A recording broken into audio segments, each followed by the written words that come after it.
Waalaikumsalam warahmatullahi wabarakatuh. Ada suaranya nggak? Ada nggak? Sudah. Assalamualaikum warahmatullahi wabarakatuh. Selamat siang. Assalamualaikum warahmatullahi wabarakatuh. Ya, selamat siang, salam sejahtera untuk kita semua. Hari ini Ombudsman hadir kembali dalam dialog interaktif yang bertemakan dengan pendataan dan penyaluran bantuan sosial COVID-19 di Provinsi Banten. Perkenalkan, saya Eka Puspasari sebagai moderator hari ini. Dan pada siang hari ini kita juga sudah kedatangan para narasumber untuk berdiskusi bersama dengan kita. Mungkin narasumber yang pertama yaitu dari Kepala Dinas Sosial Provinsi Banten, Ibu Nurhana. Assalamualaikum, Bu. Waalaikumsalam warahmatullahi wabarakatuh. Selamat siang, salam sehat untuk kita semua. Sehat ya, Bu, hari ini? Alhamdulillah. Alhamdulillah. Yang kedua, narasumber kita yang kedua adalah Kepala Dinas Sosial Kabupaten Tangerang dengan Bapak Ujat Sudrajat. Assalamualaikum, Pak. Waalaikumsalam warahmatullahi wabarakatuh. Salam sejahtera untuk kita semua. Ya, bagaimana Pak kabarnya? Alhamdulillah, cuaca cukup sejuk, gerimis. Iya Pak, alhamdulillah hari ini mendung ya Pak.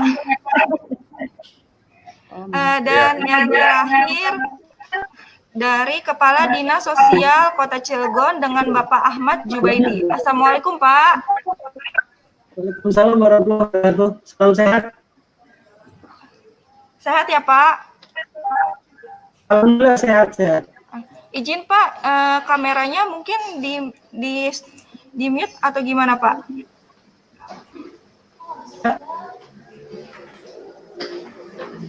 Oh ya. Halo? Iya Pak. Ya. Dan bagi sedulur-sedulur Ombudsman yang ingin bertanya, bisa menuliskan pertanyaan di kolom komentar dan pertanyaan akan saya pilih untuk dijawab oleh para narasumber. Dan seperti yang kita ketahui, sejak akhir bulan April tahun ini, Ombudsman membuka posko pengaduan daring bagi masyarakat yang terdampak COVID. Saat ini pengaduan tersebut telah mencapai 150 pengaduan yang didominasi dengan bantuan sosial itu sebanyak 90,6%. Sepertinya terkait pendataan dan penyaluran bantuan sosial COVID-19 di Provinsi Banten menjadi perhatian nih Pak, Ibu, perhatian besar bagi masyarakat karena banyak informasi yang tidak akurat ataupun tidak cukup tersosialisasikan dengan baik kepada masyarakat. Izin Ibu dan Bapak, saya mewakili pertanyaan dari masyarakat. Sebenarnya jenis-jenis bantuan sosial itu apa saja dan kriteria penerima bantuan sosial itu siapa saja sih? Mungkin dari Ibu Kadinsos dulu bisa menjelaskannya. Baik, makasih banyak Mbak Eka. Saya mencoba untuk merespon bahwa perlu kami sampaikan bahwa jenis-jenis bantuan sosial yang ada untuk penanganan COVID-19 ini ada beberapa sumber. Yaitu pertama, ada yang namanya bantuan sosial BST, bantuan sosial tunai, itu diluncurkan oleh pusat, dalam hal ini Kementerian Sosial, yang mana KPM atau masyarakat mendapatkan bantuan sosial BST itu untuk 6 kabupaten kota. Ya, 6 kabupaten kota, yaitu di luar kota Tangerang dengan kota Tangerang Selatan. BST ini jenis bantuannya merupakan bantuan tunai 600.000 ya, 600.000 dan sudah udah disalurkan tahap pertama untuk karena yang hari di sini adalah Kabupaten Tangerang dengan Kota Cilegon, itu sudah disalurkan. Untuk Kabupaten Tangerang sekitar 110.000, nanti diproses sama Pak Kadis berapa jumlah BST. Terus yang Kedua, ada khusus untuk Kota Tangerang Selatan dan Kota Tangerang itu bukan BST, tapi bantuan sembako, ya sembako yang senilai juga kalau dirupiahkan senilai 600.000. Yang kedua ada bantuan, yang kedua adalah bantuan jaring pengaman sosial COVID itu berasal dari Provinsi Banten, Pak Gubernur dan Pak Wagub itu khusus untuk wilayah PSBB Kota Tangerang Raya itu diberikan bantuan kepada masyarakat senilai 600.000 dan penyalurannya sudah sementara berlangsung ya untuk Kabupaten Tangerang dengan Kota Cilegon. Untuk wilayah selain kalau JPS ini semua kabupaten kota 8 kabupaten kota mendapatkan bantuan semuanya tunai, ya, tapi disalurkan oleh non tunai oleh bank. Jadi Kota Tangerang, Tangerang Selatan dan Kabupaten Tangerang mendapatkan bantuan 600.000 per Berarti ya, berarti yang Tangerang Raya itu dapat bantuan yang 600.000 itu ya Bu dari Pemprov ya Bu? Ya betul, betul sekali. Dan jadi Kabupaten Tangerang sudah tersalurkan untuk BST-nya 600.000 dari pusat sudah tersalurkan dan 600.000 dari Provinsi Banten. Ya, jadi itu. Jadi kalau Cilegon atau dari wilayah lain itu masih berproses untuk JPS-nya sama dengan BST. Itu ada bantuan 2 jenis bantuan. Yang ketiga juga ada bantuan yang diluncurkan oleh kabupaten kota masing-masing. Nah nanti mungkin bisa konfirmasi untuk Kabupaten Tangerang dan Kota Cilegon. Jadi ada 3 jenis bantuan. Bantuan ST, bantuan sosial tunai senilai 600.000 untuk 6 kabupaten kota berupa uang 600.000. Untuk 2 kabupaten kota, Kota Tangerang dengan Kota Tangerang Selatan itu berbentuk sembako. Iya. Yang kedua adalah bantuan JPS dari pemerintah Provinsi Banten.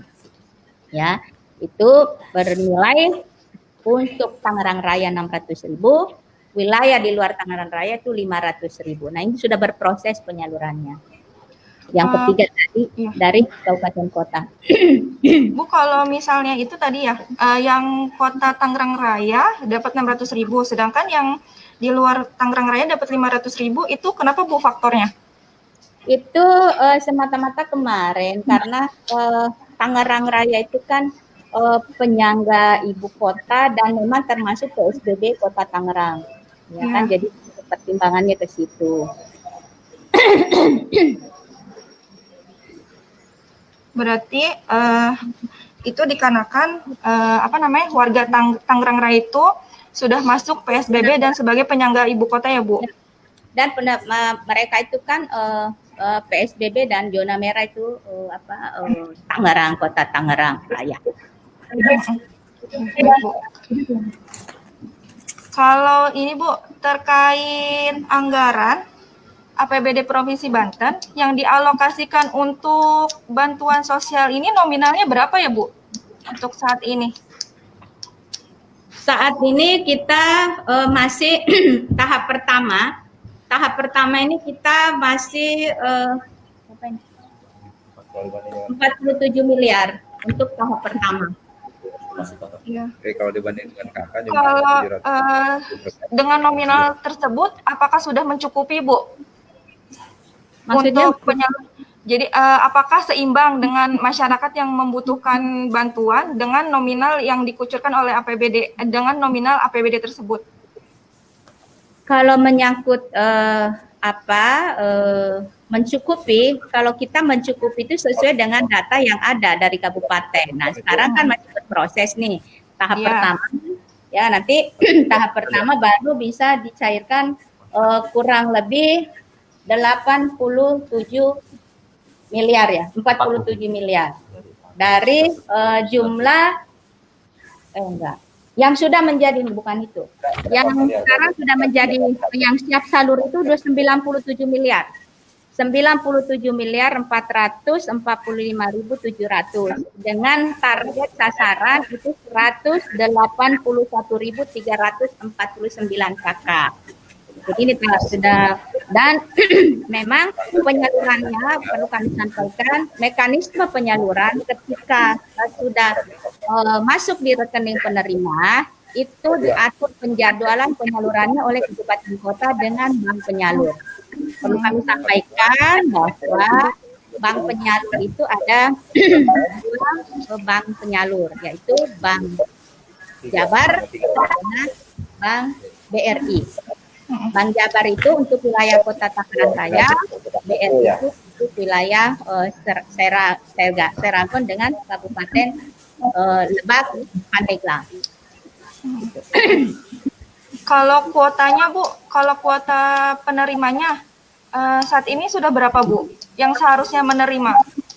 Kuota sekarang dari 400 yang data yang masuk 366.596 kakak itu sudah menjadi rekening 181.749. Kabupaten Tangerang itu sudah siap salur 51.000. Ini lagi. Kabupaten Tangerang 51.469 dan sudah disalurkan yang tadi sudah 41.615. Untuk kota Cilegon itu sudah menjadi rekening 13.576 dan siap salur. Itu sudah siap disalurkan oleh bank penyalur dan kabupaten kota. Ini untuk tahap pertama. Iya. Kira-kira kalau tahap kedua kapan Bu? Jadi ini tahap pertama di gelombang pertama tadi itu. Ya. Nanti di gelombang kedua ini masih ada siap untuk burekol. Jadi saya menyampaikan bahwa proses penyaluran itu mekanismenya seperti ini. Bahwa setelah data diolah, setelah data masuk dari kabupaten kota, tugas provinsi adalah memverifikasi data yang ada dari kabupaten kota. Setelah diverifikasi dalam artian apakah ya kan data tersebut sudah sesuai NIK-nya, sudah tidak ada yang double nama, tidak ada yang double NIK. Setelah diverifikasi sama kita oleh provinsi, itu disampaikan ke bank penyalur, dimintakan namanya buat burekol, buat rekening kolektif. Dari burekol itu nanti turun lagi ke Provinsi Banten, ke Dinas Sosial untuk dilakukan pengajuan ke DPKAD ya untuk dibuatkan SP2D. Dari SP2D nanti akan kembali lagi ke bank ya untuk disalurkan anggaran untuk KPM. Nah itu jadi prosesnya seperti itu. Dan kalau sudah jadi rekening tadi sudah masuk di rekening penerima akan disalurkan, membuat jadwalnya adalah provinsi, kabupaten kota dan pihak bank penyalur. Nah, iya. Baik Bu, terima kasih atas penjelasannya. Sekarang mungkin dari Pak Kadinsos Kabupaten Tangerang. Izin ya. Oh ya Pak, Bu. Dari Kadinsos Kabupaten Tangerang, Pak, dengan pertanyaan yang sama nih Pak. Dengan pertanyaan yang sama Pak. Kalau di Kabupaten Tangerang sendiri, ada nggak sih Pak jenis dan kriteria penerima bantuan sosial itu seperti apa nih Pak? Gitu. Karena tadi kayaknya kriterianya belum disebutkan nih sama Ibu Kadisnya. Silakan Pak. Oke. Terima kasih Ibu pembawa acara. Yang saya hormati Ibu Kadis Provinsi, Ibu Kadis Pak Kadis Cilegon. Selamat siang, salam sejahtera buat kita semua. Minal aidin wal faizin. Mohon maaf lahir batin. Langsung saja barangkali. Izin semenjak ada Kabupaten Tangerang rencana untuk mengalokasikan anggaran hasil dari realokasi dan refocusing anggaran terkait dengan dampak COVID-19. Kabupaten Tangerang sudah membuat surat edaran kepada para camat untuk pendataan masyarakat yang terdampak COVID-19. Itu tanggal 13 April tahun 2020. Intinya, surat edaran Pak Bupati itu adalah terhadap siapa saja masyarakat yang akan mendapatkan bantuan sosial awalnya dari APBD Kabupaten Tangerang. Yang pertama adalah keluarga PDP dan keluarga dan anggotanya yang meninggal karena positif COVID-19. Itu yang pertama yang akan mendapatkan bantuan. Kemudian yang kedua termasuk juga para asisten rumah tangga, pekerja, karyawan yang di PHK atau dirumahkan. Itu menjadi panduan kami. Kemudian yang ketiga tukang ojek pangkalan, tukang beca, sopir angkutan umum yang mereka sudah tidak bisa beroperasi lagi. Kemudian ada juga pekerja informal, pedagang asongan, pedagang keliling yang sudah tidak bekerja lagi. Nah, pedagang keliling ini kami asumsikan bahwa mereka yang biasa berjualan di sekolah-sekolah ketika Kabupaten Tangerang melaksanakan PSBB, maka mereka tidak bisa lagi berjualan. Bisa kita bayangkan dari ribuan sekolah, kalau dalam satu sekolah itu ada 5 sampai 10 pedagang kecil, bisa jumlahnya luar biasa banyak, makanya kami masukkan juga. Ya. Kemudian pekerja harian lepas seperti tukang bangunan, buruh dan lain-lain. Ini ketika PSBB ini kan tukang bangunan itu juga terdampak sehingga banyak masyarakat ada aktivitas kegiatan-kegiatan konstruksi, maka mereka otomatis tidak ada pemasukan atau income. Kemudian termasuk juga para janda ini yang dengan sosial ekonomi yang rentan, gitu kan. Nah, ini juga kita masuk kategori sebagai penerima. Kemudian petani, penggarap, ada nelayan. Nah, nelayan kita masukkan karena mereka bukan tidak boleh melaut, tetapi pada saat PSBB kemarin mereka melakukan aktivitas mencari ikan ke laut, tetapi hasil tangkapannya itu pemasarannya kurang, sehingga mereka akhirnya yang tidak laut pada saat itu, sehingga kami masukkan juga sebagai kriteria penerima. Kemudian juga ada penyandang disabilitas. Nah, kami kira dari beberapa kriteria ini sudah masuk ke dalam sudah bisa mencakup semua masyarakat sebagai calon penerima BST ini. Karena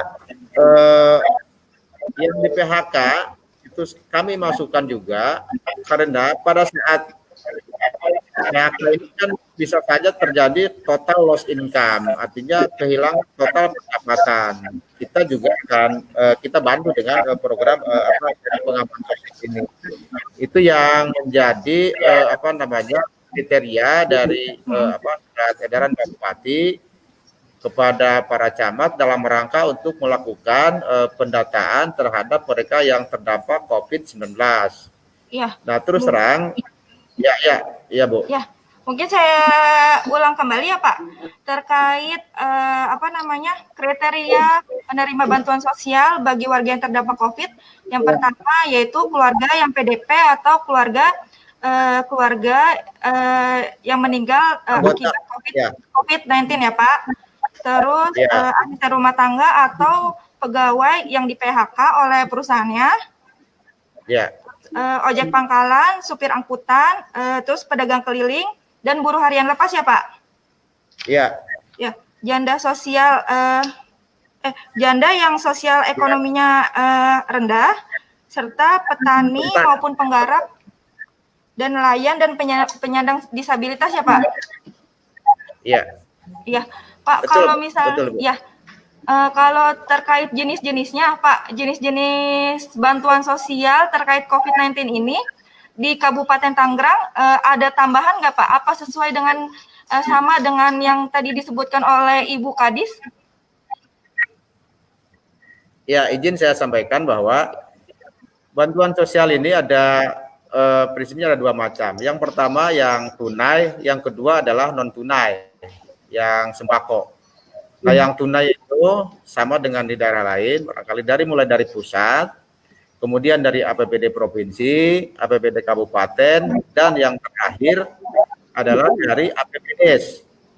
APBDes ini lumayan banyak juga jumlahnya, dan ini menjadi katakanlah barangkali senjata terakhir di tingkat desa untuk menyapu warga yang tidak terdata oleh bantuan sosial dari kabupaten. Nah, yang kedua, bantuan yang non tunai itu berupa sembako. Sembako ini kami sudah mengalokasikan sekitar 57.000 paket sembako. Nah, paket sembako ini sumber dananya bukan dari APBD, tetapi yang pertama adalah hasil dari bantuan dari ASN, kemudian juga hasil dari sumbangan dari pihak ketiga melalui dana CSR perusahaan. Nah, ini yang kami kelola, kami berikan kepada ke kecamatan-kecamatan untuk selanjutnya disalurkan ke warga masyarakat. Kenapa kami perlu ini penyaluran sembako ini? Karena terus terang di kami ada keterlambatan sedikit mengenai penyaluran bansos ini. Keterlambatan ini dikarenakan memang ternyata tidak mudah untuk mengelola jumlah bantuan yang begitu banyak di Kabupaten Tangerang. Kabupaten Tangerang kalau menurut catatan kami ini, kalau dijumlahkan dengan BPNT PKH itu ada 625.000 lebih penerima bantuan. Kalau di luar PKH BPNT ada 456.700-an. Ini kalau disatukan dengan BST yang dari desa-desa dan dana APBD. Nah, yang persentase yang sudah tersalurkan sendiri sekitar 42% dari pusat, provinsi, kabupaten sampai dengan desa. Tuh. Nah, kalau melihat yang tadi Pak izin terkait 42% itu jumlah total keseluruhan ya Pak yang menerima. Yang sudah tersalurkan, Mbak. Iya, yang sudah tersalurkan itu berarti jumlah dari provinsi, pusat maupun daerah ya? Daerah termasuk desa. Oke. Ya, APBDes. Oke. Ada lagi Pak yang ingin ditambahkan? Ya, yang harus kami tambahkan barangkali begini. Karena sekarang terus terang banyak yang pengaduan ke Ombudsman, perwakilan Banten dari kabupaten masyarakat di Kabupaten Tangerang. Ya.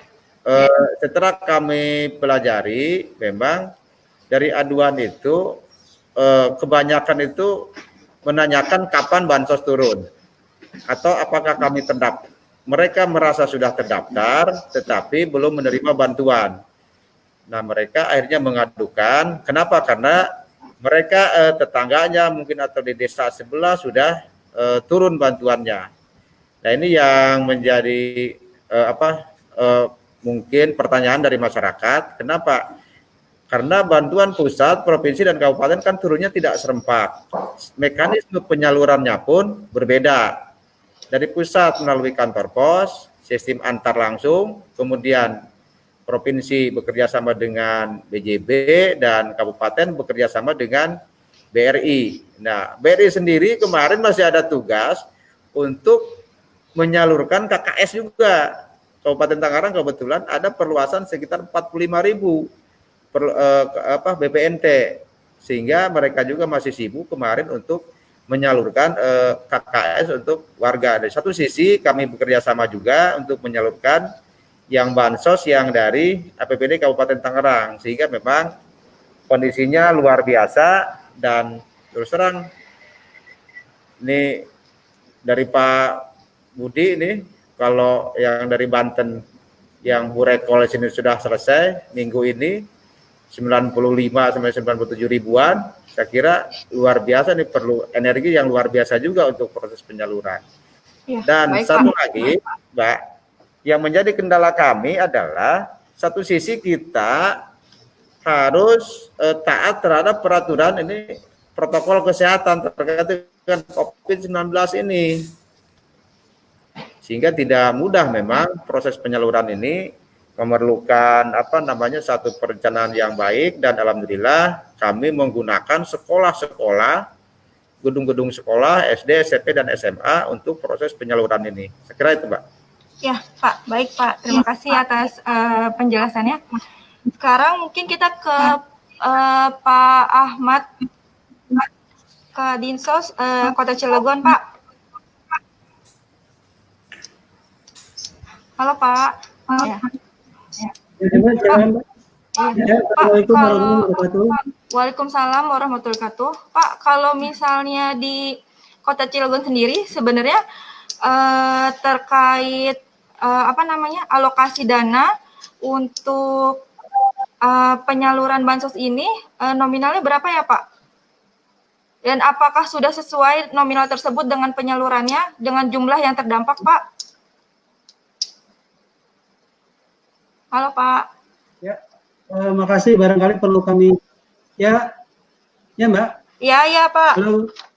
Ya. Kami sampaikan memang untuk kriteria penerima bansos, saya pikir seluruh kabupaten sama kita mendapatkan kepada satu sasarannya adalah masyarakat miskin yang terdapat dalam DTKS maupun non DTKS sesuai dengan usulan yang terbaru di masyarakat. Kemudian juga ada PPKS atau pemerlu pelayanan kesejahteraan sosial atau dulu barangkali PMKS, itu yang menjadi katakanlah tupoksinya dinas sosial untuk menyelesaikan yang terdampak sosial terutama PMKS, dan juga ada juga yang klaster yang terdampak dari sisi ekonomi seperti pekerja yang bergerak di sektor informal. Ini di bidang perdagangan skala usaha mikro kecil seperti tadi pedagang kecil, pedagang keliling ya, bauran yang tidak berjualan atau mungkin omset penjualannya berkurang. Kemudian juga yang keempat ada pekerja yang sektor informal, transportasi seperti tukang ojek, supir angkutan, begitu ya, tukang beca yang tidak lagi beroperasi, dan juga pekerja yang bergerak di sektor informal, misalkan di bidang jasa seperti katakanlah penyandang disabilitas yang dia mungkin tukang pijat, begitu ya, tukang bangunan, sol sepatu dan lain sebagainya, termasuk tukang jahit, asisten rumah tangga, begitu. Ini yang menjadi sasaran dari sisi yang terdampak sosial maupun terdampak dari sisi ekonomi. Untuk Kota Cilegon sendiri, selain dari BST, kita perlu sampaikan memang BST yang bersumber dari APBN, alokasi kuota untuk Cilegon kita sudah salurkan 92% melalui kantor pos, dan saat ini kemarin dari hari Sabtu sampai Minggu itu baru tahap kedua, artinya yang pertama diluncurkan sebelum Hari Raya Idul Fitri untuk 16.008 kepala keluarga begitu. Dan alhamdulillah itu sudah terserap 92%, dan sisanya kemarin sudah kita selesaikan di tahap kedua dari mulai hari Sabtu sampai dengan hari Senin di 8 kecamatan, dan untuk unit penyerahan itu berada di kelurahan-kelurahan, 43 kelurahan di Kota Cilegon. Sementara yang bersumber dari APBD Kota Cilegon, kami sampaikan juga bahwa yang untuk yang jenis pekerja sektor informal yang katakanlah terdampak dari sisi ekonomi, yang katakanlah ada 5 leading sektor yang dalam hal ini Dinas Perhubungan itu menangani katakanlah terdampak ekonomi khusus untuk ojek online dan ojek pangkalan. Kemudian seperti katakanlah buruh cuci, kemudian juga asisten rumah tangga dan lain sebagainya, kemudian juga yang dari sektor UKM, Dinas Perindak juga menangani memberikan bantuan dalam bentuk uang tunai begitu ya, uang meskipun pemberiannya langsung katakanlah 2 tahap itu nilainya masing-masing 1 juta untuk 2 kali. 2 kali, yang tahap pertama 500 sudah berlangsung begitu ya, tahap kedua di bulan Juni itu sekitar 500. Itu selain daripada itu juga ada bantuan yang dari Dinas Ketahanan Pangan dan Pertanian. Ini juga sama dalam bentuk uang dan sekaligus juga beras diberikan kepada petani dan nelayan yang terdampak begitu. Kemudian untuk koperasi dan UKM ini lebih kepada beberapa sektor usaha kecil yang karena butuh relaksasi karena faktor ekonominya tidak berjalan, sehingga ada kebijakan kemudian diberikan juga bantuan sosial berupa uang tunai itu 500 kali 2 juga. Ini untuk 2 bulan, sehingga untuk Kota Cilegon sendiri selain daripada katakanlah yang terdampak dari sisi ekonomi dan juga sosial, untuk sosial kita punya program jaringan sosial Cilegon Mandiri JSCM. Di tahap pertama sebelum Lebaran kita sudah distribusikan untuk 1991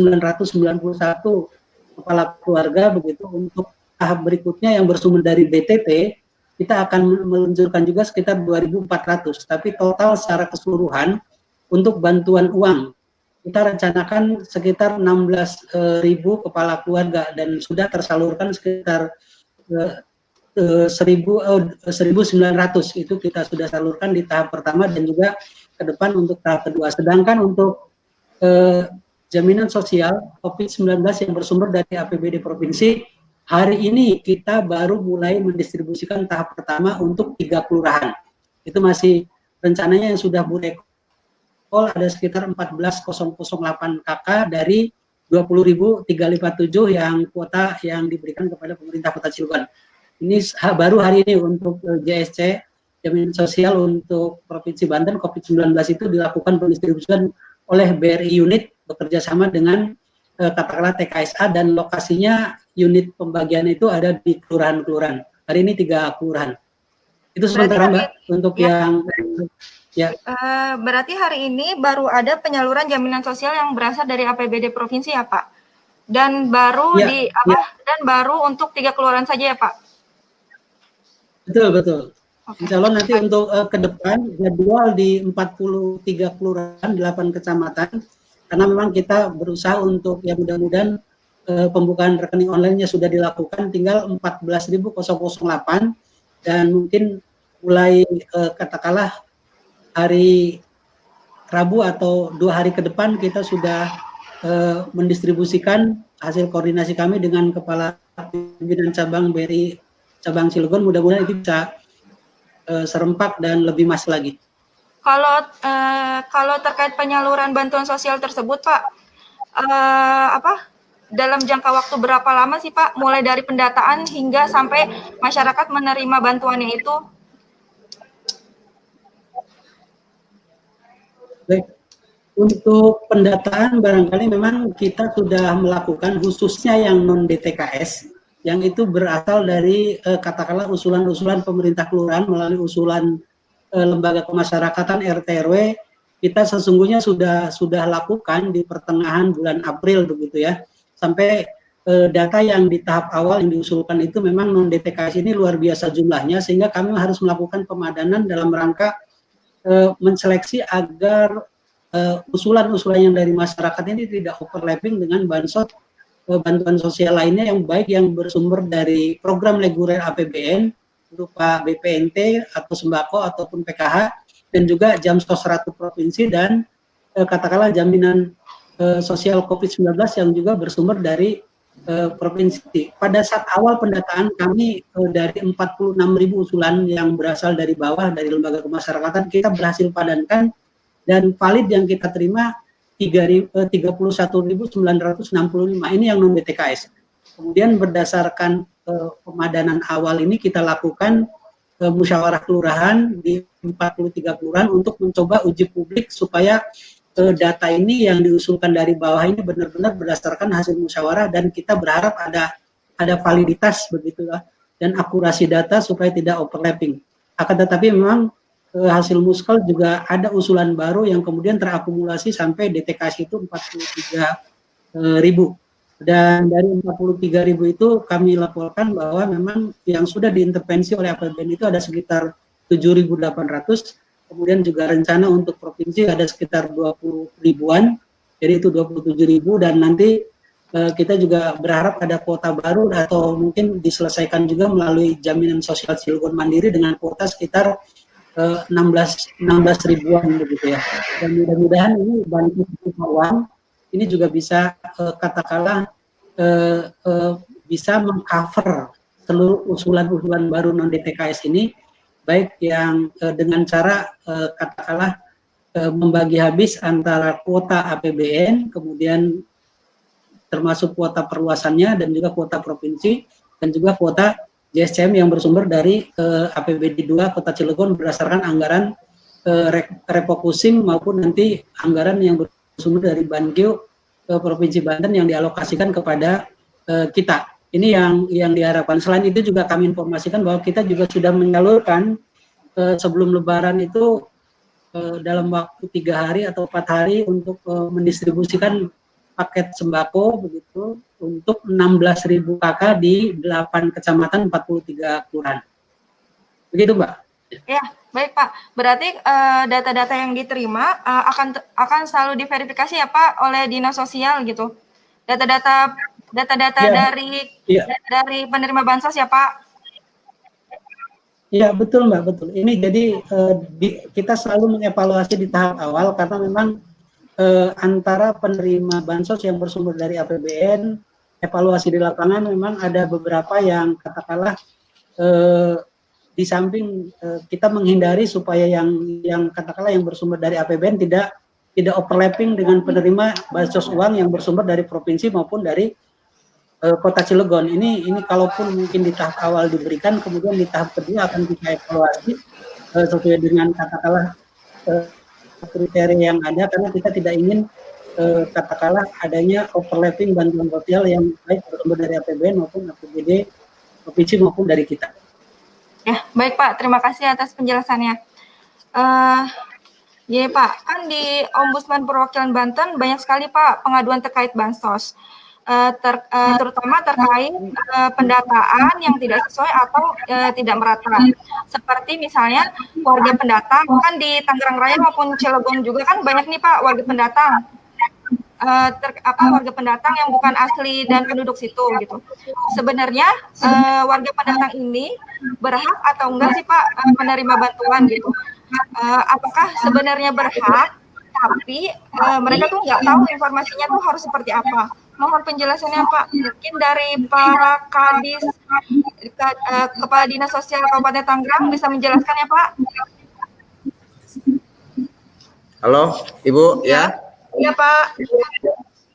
Iya, jadi untuk di Kabupaten Tangerang memang termasuk orang-orang yang bukan NIK Kabupaten Tangerang tetapi berdomisili di Kabupaten Tangerang, kita alokasikan juga bansos dari APBD Kabupaten Tangerang.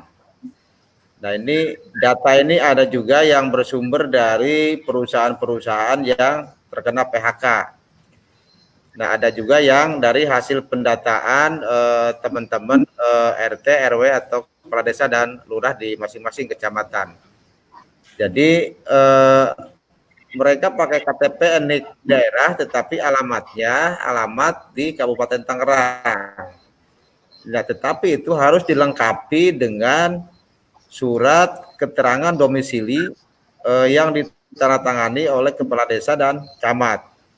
Nah, sekarang ada juga kejadian seperti ini. Mereka ada bansos yang sudah turun dari kabupaten, tetapi ada yang sudah pulang kampung karena kemarin ada pelonggaran PPB, ada pelonggaran kan bisa ada sebagian yang sudah pulang kampung. Nah ini juga di kendala di kami untuk bisa segera mengumpulkan. Nah ini memang sudah menjadi kebijakan dari Pak Bupati terhadap siapapun warga yang luar NIK Kabupaten, luar KTP Kabupaten Tangerang ketika mereka tinggal di kontrakan di sini dan bekerja di Kabupaten Tangerang tetap diberikan bansos. Nah, sosialisasi kami lakukan melalui teman-teman camat, kepala desa, dan apabila ternyata mereka juga masih tidak terdata, kami berikan bantuan sembako. Berikan bantuan sembako yang sekarang setiap kecamatan itu masih ada stok sembako untuk yang keadaan darurat seperti itu. Darurat. Jadi kami selalu cek ke teman-teman camat masih adakah stok tembakau, dan kalau memang sudah menipis bisa segera mengambil di dinas sosial untuk cadangan seperti itu. Kira itu, Mbak. Berarti ya, terkait itu kan sudah ada alokasinya Pak dari APBN Kabupaten Tangerang, APBD Kabupaten Tangerang, dan Dinsos ini mendapat data dari perusahaan yang melakukan PHK ya Pak. Iya. Ya, yang terkena PHK, cuman orang-orangnya itu, maksudnya masyarakat tersebut harus membuat surat keterangan domisili ya Pak. Oh iya harus. Dan itu pun di tingkat RT. memang ya ada juga data-data yang dari perusahaan melalui Dinas Tenaga Kerja tentunya, Pak. Ada juga yang tidak bisa kita akomodir karena keterbatasan data, gitu kan. Ada yang tidak NIK-nya tidak tidak ditulis dan sebagainya, gitu kan. Ketika kita cek ke kontrakannya oleh teman-teman Pradesa sudah tidak ada, ya sehingga itu tidak bisa kami tindak lanjuti sebagai calon penerima bansos itu. Gitu. Oke, baik Pak. Kalau terkait tadi Pak, kan kalau misalnya memang mereka tidak terdata, belum juga terdata, tadi Bapak menjelaskan akan mendapatkan bantuan berupa sembako, dan di setiap kecamatan ini ada untuk keadaan darurat. Nah itu diberikan untuk satu kali aja atau untuk sampai bantuan tersebut tersalurkan?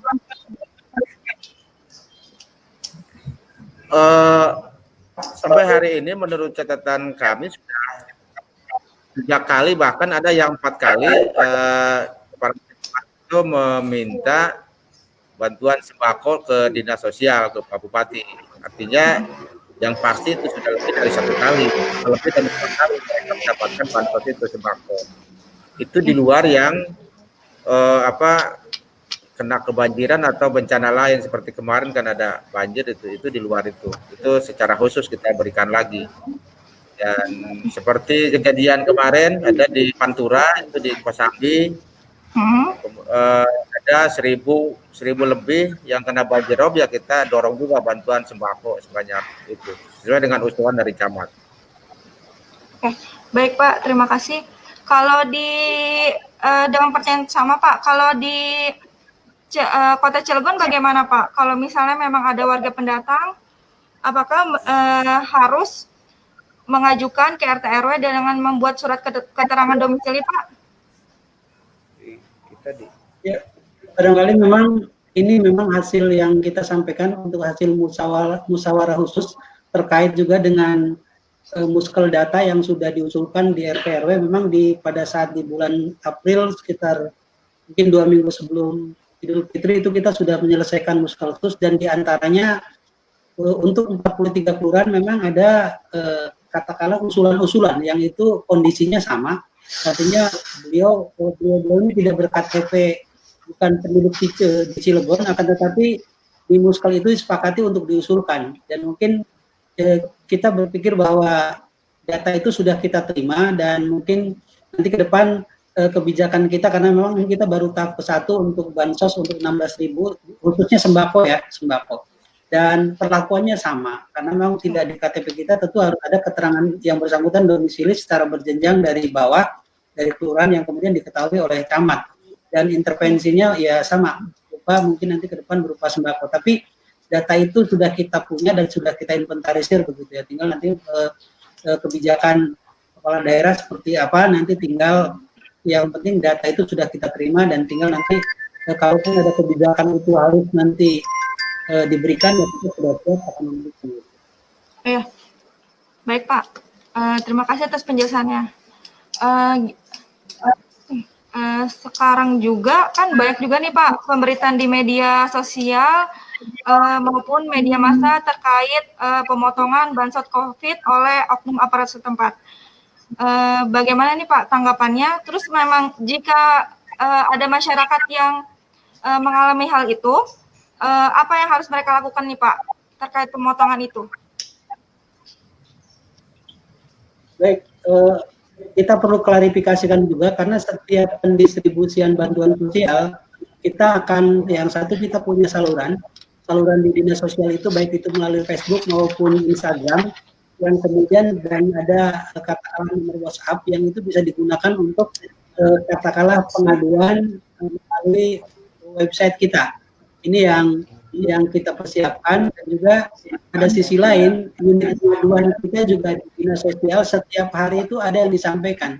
Nah, kalaupun ada untuk itu ya kita katakanlah pada proses pemberian di lapangan kita senantiasa melibatkan Babinsa dan Babin Kaptibmas begitu. Jadi untuk hal-hal yang terkait kalau memang ada segera laporkan ke kami begitu posisinya di mana, dan sejauh ini di katakanlah yang masuk dalam website pengaduan kita ini memang kita belum mendengar adanya pemotongan bansos, karena itu secara langsung baik BST melalui kantor pos diterima oleh keluarga penerima manfaat 600.000, itu tunai diberikan 600.000. Saya pikir juga karena memang kita berusaha dalam setiap penyaluran sesuai dengan kesepakatan atau instruksi dari Ketua Gugus Tugas Pak Wali Kota, kita harus melibatkan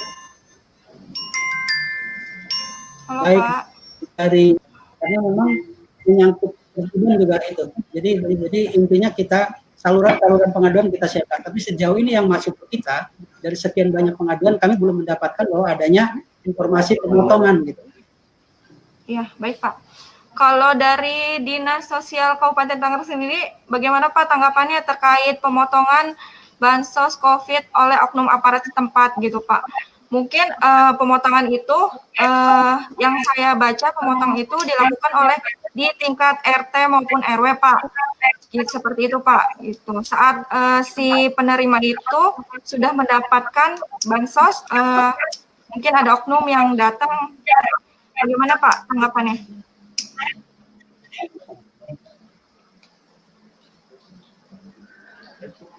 Pak Kadinsos Banten ini nggak ada suaranya Pak. Oke, lupa tadi. Ya. Ya, kita sepakat kalau ada yang melakukan itu berarti mereka udah patah urat malunya seperti itu. Ya, bahwa saya yakin bahwa di tingkat kita sudah tidak ada lagi hal-hal yang seperti itu, kecuali yang barangkali yang tadi Ibu sampaikan bahwa bisa saja, dan kalaupun ada mungkin sekarang operasinya kalau kita istilahkan itu operasi batok atau operasi tempurung barangkali.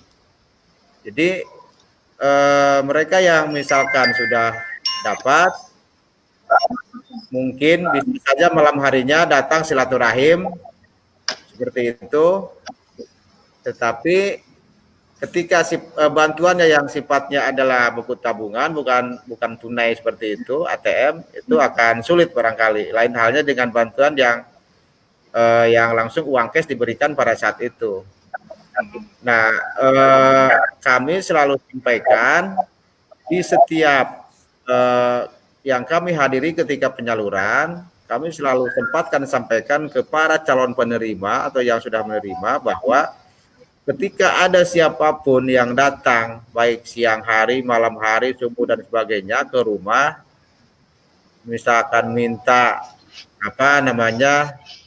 ya uang terima kasih atau apa, Rp1 pun jangan kasih, karena ini kembali lagi ke mereka yang menerima bansos itu. Ya mudah-mudahan tidak ada yang melakukan hal-hal seperti itu lagi. Kalau dari tingkat kabupaten, kecamatan, mungkin desa memang sudah tidak ada, dan kami menyarankan bahwa para kepala desa juga membuat surat edaran ke aparat di bawahnya supaya menghindari hal-hal yang tidak diinginkan terkait dengan yang penerima bansos ini. Kalaupun terjadi, saya yakin ini sifatnya susulumputan bahasa itunya. Mungkin sembunyi-sembunyi yang saya tadi operasi patok itu barangkali gitu kan. Dan itu sulit untuk kita bisa mengawasi sampai ke situ. Kita hanya bisa menyampaikan himbauan, tapi mudah-mudahan lah terhadap mereka yang urat malunya sudah putus, kalau masih ada ya tidak terjadi lagi lah seperti itu. Iya. Itu Mbak.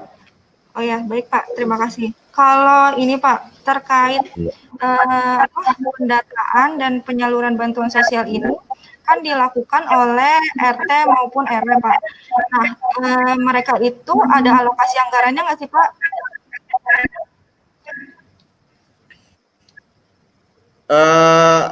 Tidak ada alokasi anggaran terkait dengan bansos ini ya, karena semuanya saya kira sekarang lillahi ta'ala, termasuk juga mitra kita bank yang khususnya yang BRI atau BJB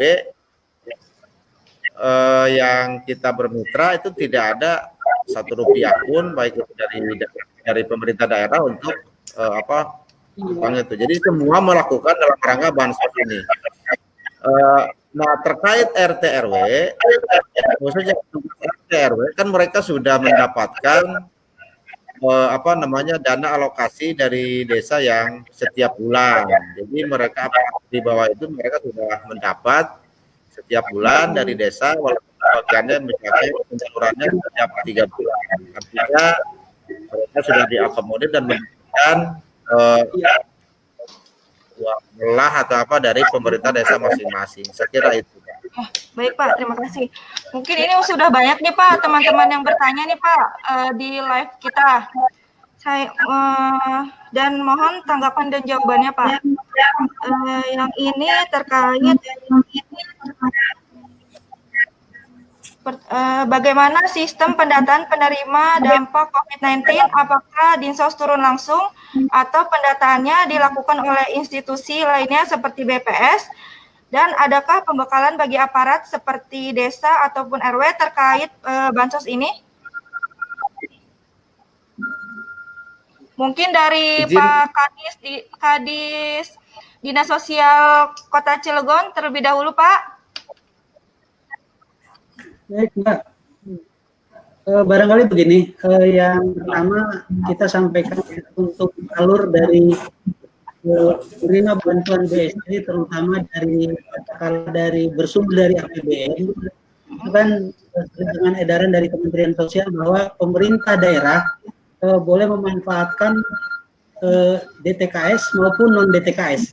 Alur terkait juga dengan alur non DTKS sudah barang tentu kita melalui surat Ibu Sekretaris Daerah menyampaikan kepada pemerintah kelurahan untuk agar RT RW sesuai dengan kriteria yang disampaikan dalam surat itu mengusulkan nama-nama yang sesuai dengan kriteria masyarakat miskin yang non DTKS, kemudian sesuai dengan kriteria kemiskinan, kemudian penyandang masalah kesejahteraan sosial atau pemerlu PPKS, pemerlu pelayanan kesejahteraan sosial.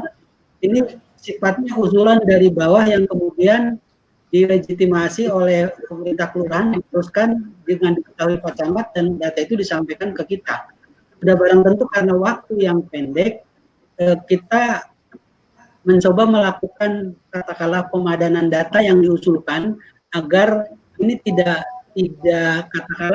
bersinggungan dengan basis data yang ada di DTKS. Kita coba padankan berdasarkan induk kependudukan, sehingga pada saat usulan awal 46.367 kemudian kita padankan, itu hasilnya memang usulan valid itu ada sekitar 31, hampir 32.000, sehingga ada sekitar 14.000 yang kemudian itu sesungguhnya sudah dapat bantuan sosial dari reguler dari APBN maupun dari katakanlah jam sosial pemerintah provinsi maupun JSN Kota Cilegon. Ini memang dilakukan secara bertahap.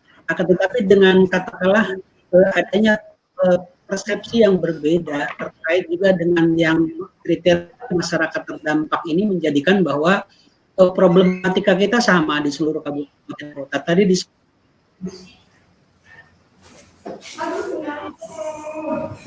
Halo Pak.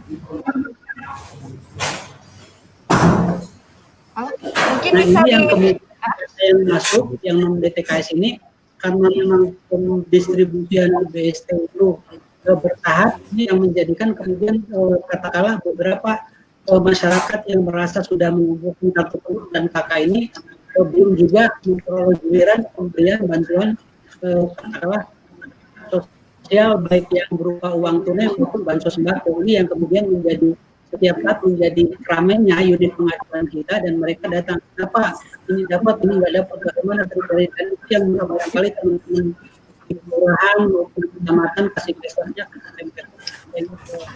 layanan seksi pengaduan dinas yang setiap hari dibanjiri pertanyaan Ya, itu baik, Pak. barangkali.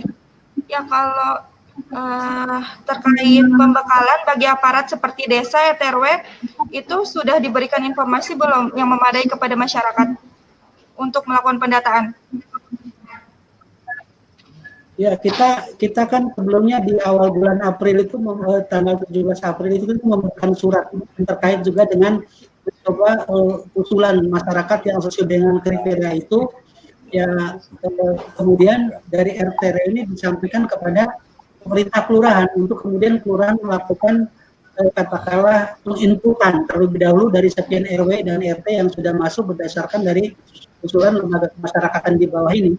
Nah, dari situ kemudian dari awal memang kita hanya menyediakan waktu sekitar 5 hari, tetapi karena ada masukan dari masyarakat ini meminta perpanjangan waktu sehingga kita berikan penambahan 5 hari kembali sehingga ada waktu 10 hari karena memang dokumen fotokopi kartu keluarga dan kakak itu kan harus katakanlah harus mereka sertakan begitu ya. Kita ada perpanjangan waktu dan ternyata dari perpanjangan waktu itu pun dari batas waktu akhir yang kita ini kan masih ada beberapa kelurahan yang kemudian masih tetap mengusulkan begitu.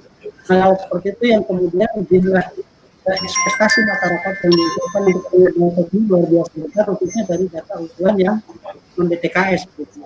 Sedangkan pedoman kami dalam melakukan pemadanan masih terbatas terkait dengan menyandingkan database yang ada di program reguler PKH, BPNT maupun database DTKS yang dimiliki oleh Kementerian Sosial atau yang kita lakukan. Jadi proses-proses normatif dengan bagaimana mekanisme verifikasi validasi kita dihadapkan dengan tuntutan memberikan bantuan itu hal ini yang kemudian tidak secara 100% verifal itu katakanlah kita lakukan begitu karena itu kan butuh waktu juga. Ya, baik Pak, terima kasih atas penjelasannya Pak. Untuk Ibu Kadinsos Provinsi Banten. Halo, Ibu. Ya, ya. Oh iya. Iya Pak, ada pertanyaan Pak dari Bahtiar Rifaid. Sejauh ini sudah berapa penerima total JPS berasal dari APBD Banten yang sudah tersalurkan? Apakah tahap 1 sudah selesai disalurkan? Dan kendalanya apa? Dan kendala jika belum disalurkan karena ada 421.000 lebih penerima dari APBD. Dan yang kedua, apakah penerima dipublikasikan di web Dinsos dan di web Dinas Sosial, Pak? Mohon penjelasannya, Pak. Baik, saya akan coba jelaskan. Assalamualaikum warahmatullahi wabarakatuh, Pak Kadis Kota Cilegon, Pak Kadis Kabupaten Tangerang, apa kabar? Ya, Alhamdulillah, sehat Kang. Ya, perlu saya jelaskan, mohon izin terkait Dinsos sampai saat ini sudah 84.509 kepala keluarga yang menerima dan 96.755 kepala keluarga yang siap rekeningnya. Karena ini ada mekanisme buka rekening kolektif oleh pihak perbankan. Total kurang lebih sekitar 181.349 kepala keluarga yang rekeningnya sudah siap dan siap untuk menerima manfaat. Nah, jadi penyaluran ini tidak sesederhana yang kita bayangkan karena seluruh penerima harus dibukakan rekening, Mbak. Iya, Pak. Ya, jadi harus dibukakan rekening karena melalui perbankan. Kalau Kementerian Sosial kan kemarin BST-nya melalui pos ya, itu mekanisme website, jadi lebih sederhana. Nah, kita pakai rekening, jadi ada proses buka rekening kolektif yang dengan ratusan ribu penerima memerlukan waktu tersendiri. Kemudian yang sudah tersalurkan tadi sekitar 181.349 kepala keluarga. ini kenapa terkesan lama? Lagi dari proses mula-mula pengolahan data dari kabupaten kota ke provinsi itu pun tidak langsung jadi. Itu melalui tahapan-tahapan processing data hingga mencek teknik yang double, jangan sampai ada satu nama dengan dua NIK, ada dua nama dengan satu alamat. Itu prosesnya sangat cukup membutuhkan waktu. Nah, saat dari permohonan dari Dinsos Kota Tangerang misalkan datang ke kami sortir, ada yang datanya yang belum lengkap, itu kami perbaiki dulu. Kami serahkan kembali ke Kota Tangerang. Dari Kota Tangerang diperbaiki, baru ke kami. Nah, kenapa kami pilih proses yang cukup rumit, bisa dikatakan rumit, karena kalau terkait data, telah menjadi rekening, kemudian uang tersalurkan tapi ke nama dan rekening yang salah, nanti yang akan jadi repot tetap Dinas Sosial Provinsi maupun Dinas Sosial Kabupaten Kota. Maka dari itu kami sepakat baik Dinas Sosial Provinsi maupun Kabupaten Kota untuk agak strict, agak tegas terkait mengenai data tersebut. Nah, kemudian yang menjadi kesan lambat ya, tanda petik ya, kesan lambat itu sebetulnya kalau dalam kondisi normal pembagian ini akan relatif lebih cepat. Tapi kita kan harus memikirkan juga physical distancing, social distancing juga. Nah, di sini seperti yang bisa disalurkan dalam kondisi normal, orang bisa ngantri berapa saja, bisa sampai berapa baris. Ini kita batasi yang ngantrinya jaraknya 1 meter. Ini itu pun sudah sangat ini ya Pak Panjat ya, di Kabupaten Tangerang kan banyak kemarin. Itu luar biasa Dinas Sosial Kabupaten Kota mengupayakan physical dan social distancing. Kurang lebih itu. Ya, nah, kalau ini Pak, apakah penerima dipublikasikan di web Dinsos Pak? Sampai saat ini belum, karena namanya belum fix Mbak. Untuk seluruh provinsi ya. Ya. Kalau nanti seluruh provinsi sudah fix datanya, itu pasti diupload di website. Ya. Oke, baik Pak, terima kasih. Sebenarnya banyak banget nih yang bertanya, sepertinya terkait pendataan dan penyaluran bansos, banyak dan menarik gitu loh Pak di masyarakat. Ya. Gitu. Betul. Mungkin Pak, ini Mbak Eka, perlu disampaikan bahwasanya para penerima manfaat yang rumahnya tembok ada motor, ada mobil, ya, itu dimungkinkan untuk mendapatkan bantuan ini. Kenapa? Karena bisa saja mereka itu adalah pegawai salah satu perusahaan swasta yang dirumahkan di luar tanggungan perusahaan. Nah, kendaraannya ada, mobil ada, tapi mereka nggak punya cash sama sekali. Cash on hand nggak ada untuk beli beras. Ya. Untuk beli beras. Nah, itu yang seperti itu pun mereka berhak dapat. Nah, itu yang perlu disampaikan. Ini kenapa nih rumah gedong kok dapat? Ya, mereka bisa korban PHK, bisa korban cuti di luar tanggungan perusahaan. Nah, kenapa mobil motor mau dijual juga susah lagi saat seperti ini? Untuk menjual sebuah aset itu, ini kesulitannya luar biasa. Ini itu terjadi secara nyata di lapangan. Iya, baik Pak, terima kasih. Pertanyaan terakhir nih.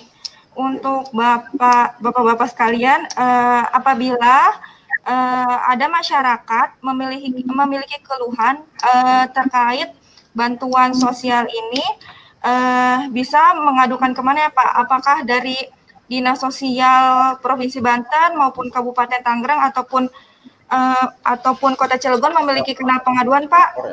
Mungkin dari Pak Kadis, dari Dinas Sosial Provinsi Banten dulu Pak. Provinsi sudah menyiapkan ruang untuk itu di website kami, Mbak. Di websitenya Pak, apa Pak websitenya? Websitenya Dinsos Banten, dinsos.bantenprov.go.id. Itu ada ruang untuk menyampaikan pengaduan apapun itu.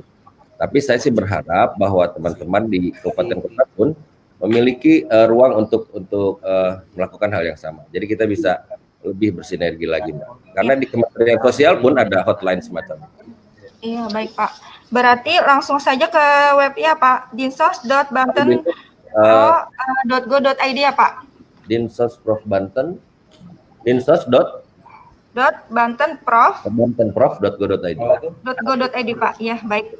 Kalau dari Dinsos Kota Cilegon Pak, terkait kanal pengaduannya, masyarakat bisa mengadukan kemana ya Pak? Yang kita gunakan Dinsos Kota Cilegon ya, jadi dinsos@cilegon@gmail.com begitu ya. Punten Pak, suaranya putus-putus. Ya, Dinsos Kota Cilegon ya, ktcilegon@gmail.com, dan di nomor WhatsApp 0878 Ya. 80754142. Saya ulangi itu. Di nomor WhatsApp 0878 8075 ya 80754142. 4042. Jadi 4142. Saya ulang ya Pak, ke WA pengaduannya 0878 8075 4142 ya Pak. 75 4142. Ya, Ya. Pak. Ya. Kalau Ini dari hanya menerima layanan menerima pesan saja ya, tidak. Oh ya, pesan singkat atau WhatsApp atau apa Pak? Ya itu WhatsApp 08. Ya. Oke, baik Pak, terima kasih. Untuk Kadinsos Kabupaten Tangerang Pak, kalau ada masyarakat ingin melakukan pengaduan, bisa sampaikan kemana ya Pak? Kalau yang banyak terjadi sudah ke Ombudsman Banten. Iya Pak. Mungkin nanti bisa langsung ke Dinas Sosial Kabupaten Tangerang langsung Pak, nggak melalui Ya, Ombudsman jadi lagi.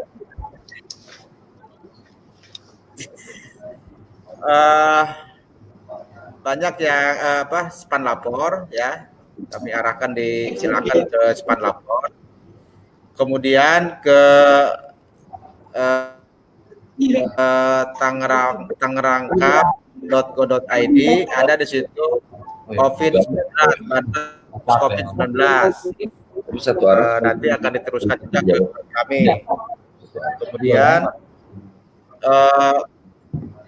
sementara itu kami tidak membuka hotline secara khusus, tetapi biasanya kami menerima pengaduan dari teman-teman yang dikelola oleh Kominfo yang di tangerangkap.go.id yang COVID-19 di situ. Itu Oke, ada berarti fiturnya.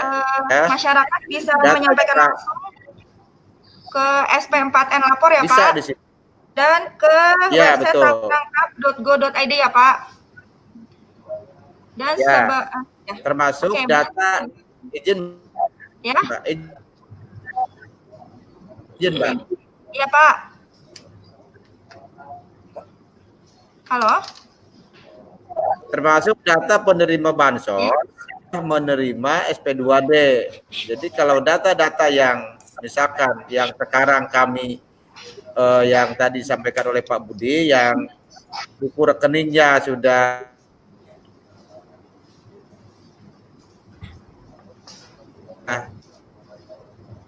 siapa itu, kami belum bisa menyampaikan mengupload, karena kita yang pasti-pasti aja Ibu, karena banyak ada juga rekening misalkan di kami yang sudah tercetak tetapi ternyata itu ada juga double dengan penerima lain, makanya kami tidak lanjuti seperti itu. Karena izin kalau masih ada ditemukan yang double penerima bantuan misalkan dari kabupaten dengan yang penerima bantuan lain, sebenarnya kami sudah melakukan verifikasi. Kebanyakan penerima bantuan yang lain itu kayak PKH BPNT, dia kan ibu rumah tangganya yang masuk. Nah, yang didaftarkan sekarang suaminya, gitu kan. Nah, kami tidak menjadikan kakak di situ, tetapi pada akhirnya setelah misalkan turun duluan, data itu terlanjur kami kirim, pada akhirnya kami bisa cut juga itu. Jadi seperti itu, Mbak. Dan mohon izin nih Mbak Eka, ada Pak. masukan juga terkait data ini. Selalu yang mengemuka adalah semangat atau filosofi akuntabilitas dan transparansi.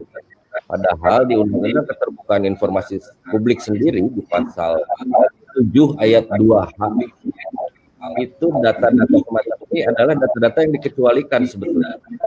Karena apa? Karena data-data itu men-state atau menyatakan kemampuan atau ketidakmampuan seseorang. Dan itu adalah hak pribadi seseorang sebetulnya. Misalkan si A adalah penerima bansos COVID, artinya dapat disimpulkan bahwa si A adalah orang tidak mampu, orang miskin dan lain sebagainya. Nah, itu adalah hak pribadi dan menunjukkan kemampuan atau ketidakmampuan atau bahkan tingkat kesejahteraan sosial seseorang. Nah, saya sih agak kurang sepakat. Kalau akuntabilitas dan transparansinya oke. Tapi bahwa itu hak personal seseorang, sebetulnya itu juga harus dilindungi sih. Cuman bagaimana sih itu hanya pemikiran saya saja. Demikian, Mbak. Pak. Iya, Mbak. Terima kasih, Pak. Sebenarnya sih pelapor itu baik, Pak. Gitu. Terkait ada masyarakat yang melapor ke Ombudsman juga itu sebagai perbaikan untuk program kedepannya, gitu. Dan insya Allah yang melapor ke Ombudsman ini sebenarnya sudah diverifikasi Pak secara material maupun secara formil. Jadi tidak ada laporan-laporan yang disampaikan ke Ombudsman itu laporan kaleng-kaleng lah Pak istilahnya seperti itu. Mungkin closing statement Pak yang akan disampaikan Bapak terkait bansos ini.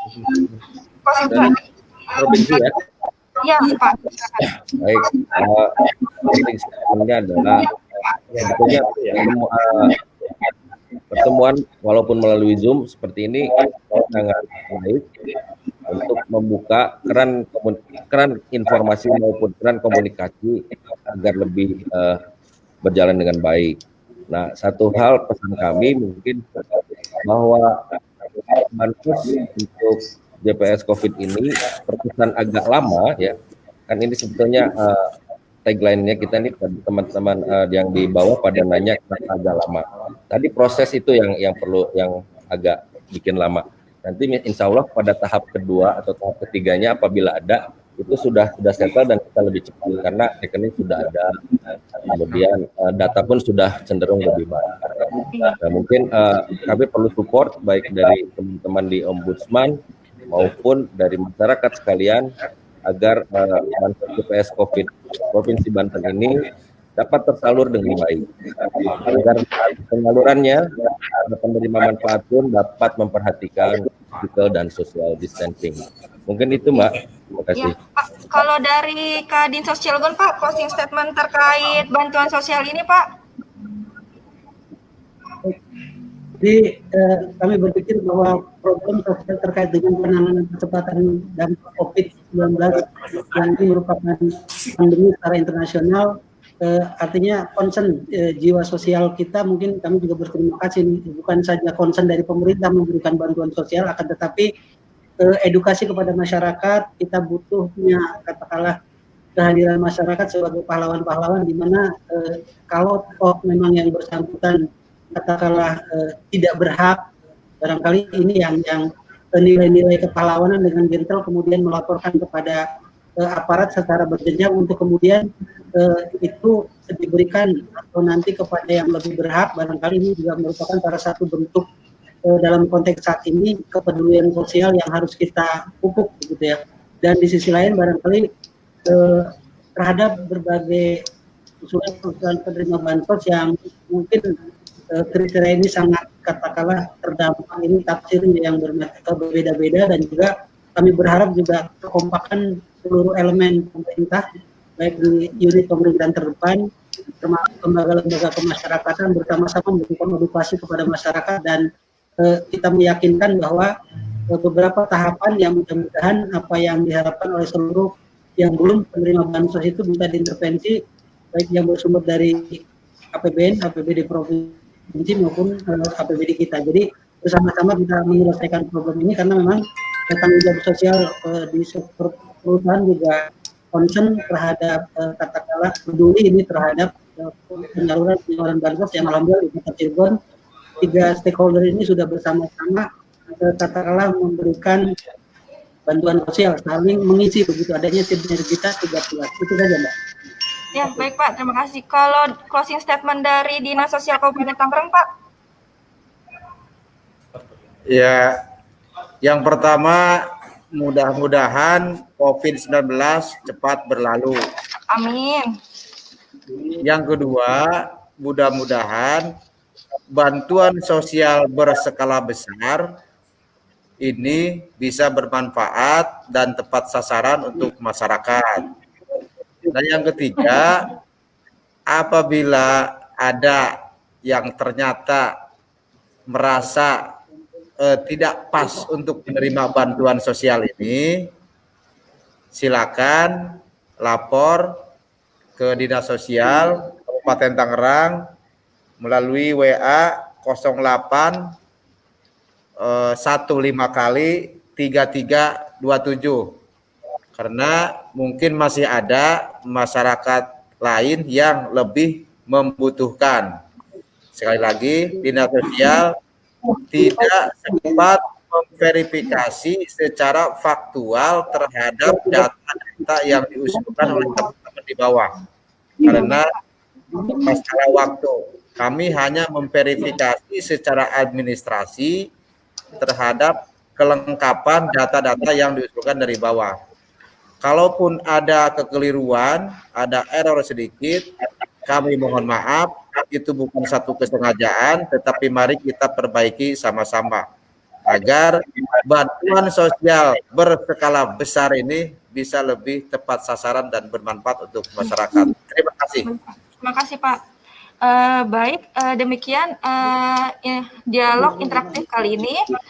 Terima kasih untuk Bapak narasumber yang telah memberikan menjawab pertanyaan-pertanyaan dari teman-teman dan juga terima kasih juga untuk seluruh ombudsman yang telah berpartisipasi dalam dialog interaktif ini. Mohon maaf karena kita lewat dari jadwal dari jam yang dijadwalkan, Pak. Gitu. Semoga dialog interaktif ini bisa bermanfaat untuk kita semua. Saya ada pantun sedikit nih, Pak. Pisau menggores menjadi luka, rasanya sakit amatlah pedih. Cukup sekian dari saya haturkan terima kasih. Wassalamualaikum warahmatullahi wabarakatuh.